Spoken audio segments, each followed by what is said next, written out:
गुजरात सहित देश में अक्टूबर में 21 तारीख के आसपास मानसून हो जाएगा विदा, जिसके बाद अरब सागर में आएगा बड़ा विक्षोभ। देखते हैं खास रिपोर्ट अंदर के बाद में।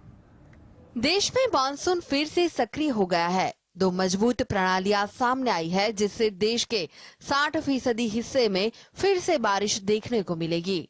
नवरात्रि से पहले देश में भारी बारिश की आशंका है। देश में मानसून विदा होने से पहले एक बार फिर सक्रिय हो गया है। जुलाई और सितंबर में मानसून भारी होता है। अब सूर्य 23 तारीख को दोपहर 12:21 बजे दक्षिणी गोलार्ध में सायन तुला राशि में प्रवेश कर गया।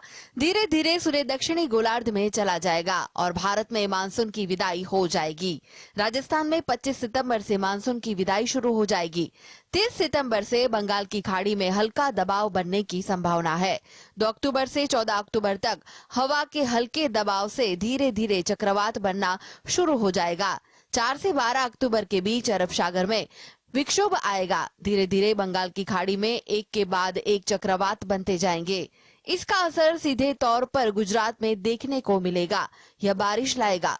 2018 के बाद पहली बार ऐसी चक्रवाती स्थिति देखने को मिलेगी। ऋतु विज्ञान के अनुसार ऐसी स्थिति लगभग 3 से 4 वर्ष में बनती है। अल नीनो और ला नीनो भी समय समय पर आते रहते हैं। Bureau report. प्रधानमंत्री नरेंद्र मोदी देश भर में हाई स्पीड कनेक्टिविटी बढ़ाने के लिए वंदे भारत ट्रेन लेकर आए हैं। देश को 9 नई वंदे भारत ट्रेनों की हरी झंडी मिल गई है।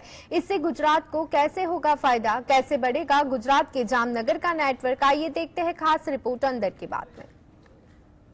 प्रधानमंत्री नरेंद्र मोदी ने 11 राज्य में 9 वंदे भारत ट्रेनों को हरी झंडी दिखाई। इन वंदे भारत ट्रेनों से न केवल यात्रा का समय कम होगा, बल्कि इन सभी राज्य में कनेक्टिविटी भी बढ़ेगी। पीएम मोदी ने वीडियो कॉन्फ्रेंसिंग के जरिए सभी वंदे भारत ट्रेनों को हरी झंडी दिखाई। देश भर में कई रूटों पर वंदे भारत ट्रेनें पहले से ही चल रही है। ऐसे में इन ट्रेनों के साथ साथ वंदे भारत ट्रेनों का सिलसिला भी बड़ा होने जा रहा है। गुजरात के जामनगर को भी वंदे भारत ट्रेन की पीएम मोदी ने सौगात दी। पीएम मोदी ने 9 वंदे भारत ट्रेनों को हरी झंडी दी, जिसमें अहमदाबाद जामनगर, उदयपुर जयपुर, पटना हावड़ा, रांची हावड़ा, राउरकेला भुवनेश्वर पुरी, हैदराबाद बेंगलोर, विजयवाड़ा चेन्नई, तिरुनेलवेली मैदुरै और चेन्नई शामिल है। कासरगोड तिरुवनंतपुरम के बीच अन्य 8 वंदे भारत ट्रेनों को भी हरी झंडी दिखाई दी गई। अहमदाबाद स्टेशन के बीच वंदे भारत एक्सप्रेस ट्रेन आधुनिक सुविधाओं जैसे आरामदायक सीटें, स्लाइडिंग दरवाजे, व्यक्तिगत reading light, mobile charging point, attendant call button, bio toilet, स्वचालित प्रवेश और निकास द्वार, सीसीटीवी कैमरे आदि से सुसज्ज है। यह ट्रेन विश्व स्तरीय आराम और सुविधाएं प्रदान करती है।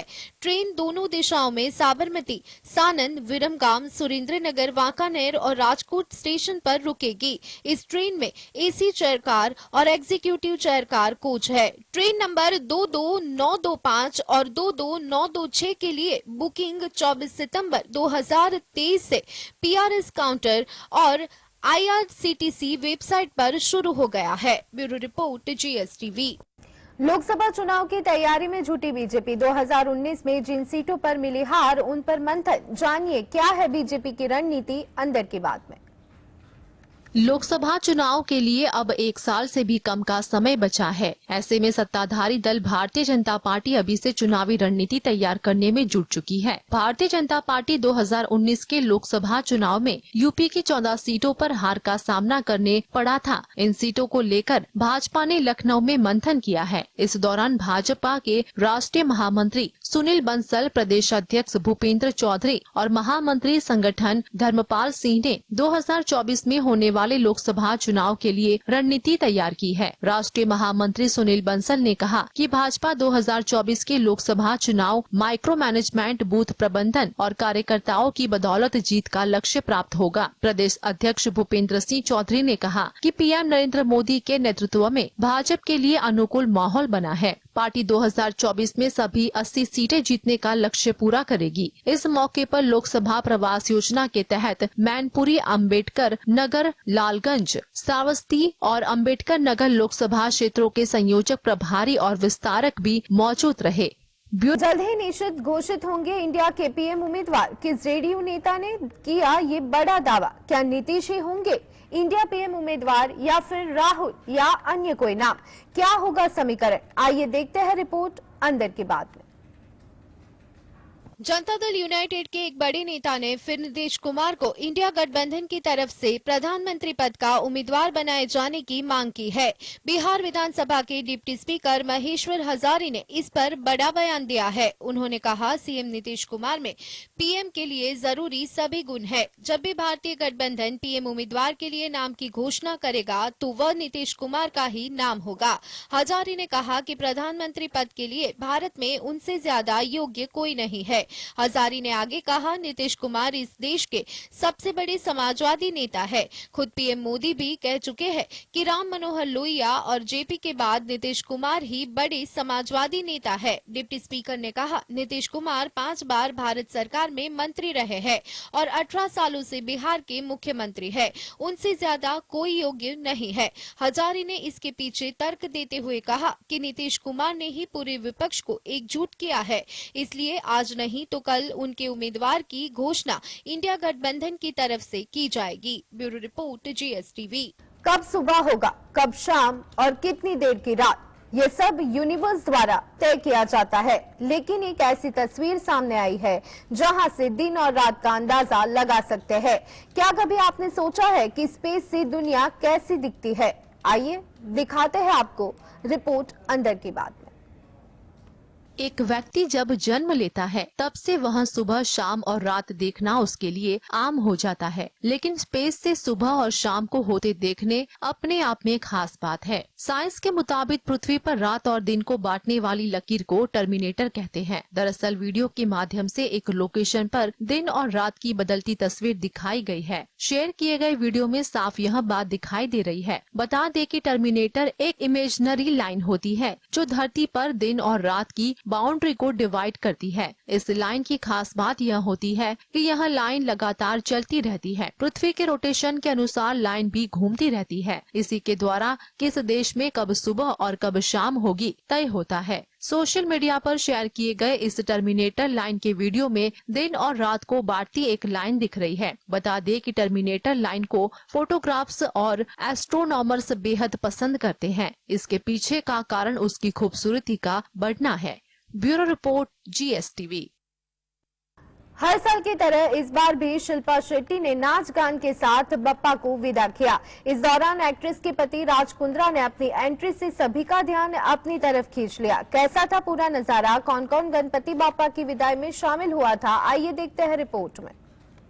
पूरे देश में गणपति चतुर्थी की धूम है। हर बार की तरह इस बार भी बॉलीवुड एक्ट्रेस शिल्पा शेट्टी ने बड़े धूमधाम से गणेश चतुर्थी सेलिब्रेट किया। इस साल भी वहां अपने घर गणपति लाई और 1.5 दिनों बाद गणपति बापा का विसर्जन किया। वहीं इस साल भी शिल्पा शेट्टी ने नाच गाकर बापा को विदाई किया।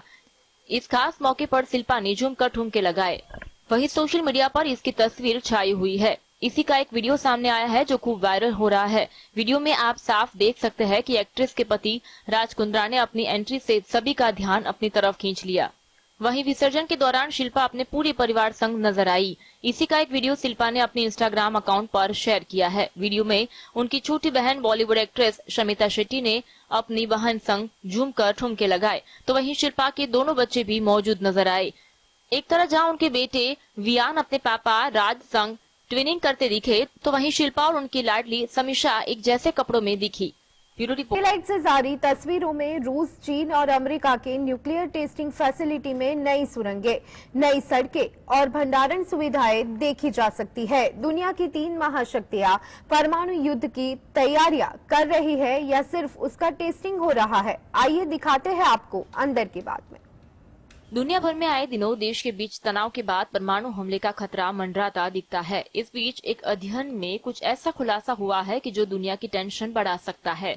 अध्ययन में पता चला है कि हाल के सालों में चीन, रूस और अमेरिका ने अपनी न्यूक्लियर परीक्षण साइट पर नए संयंत्र बनाए हैं और सुरंग खोदी है। कुछ ऐसे सैटेलाइट की तस्वीरों को प्राप्त किया गया है जिसमें संयंत्रों और सुरंगों का पता चलता है। हालांकि इस बात का कोई सबूत नहीं है कि रूस, अमेरिका या चीन परमाणु परीक्षण की तैयारी कर रहा है, लेकिन नॉन पॉलीफरेशन स्टडी की तस्वीरों से कुछ साल पहले की तुलना में 3 परमाणु परीक्षण इलाके की हालिया विस्तार को दर्शाती है।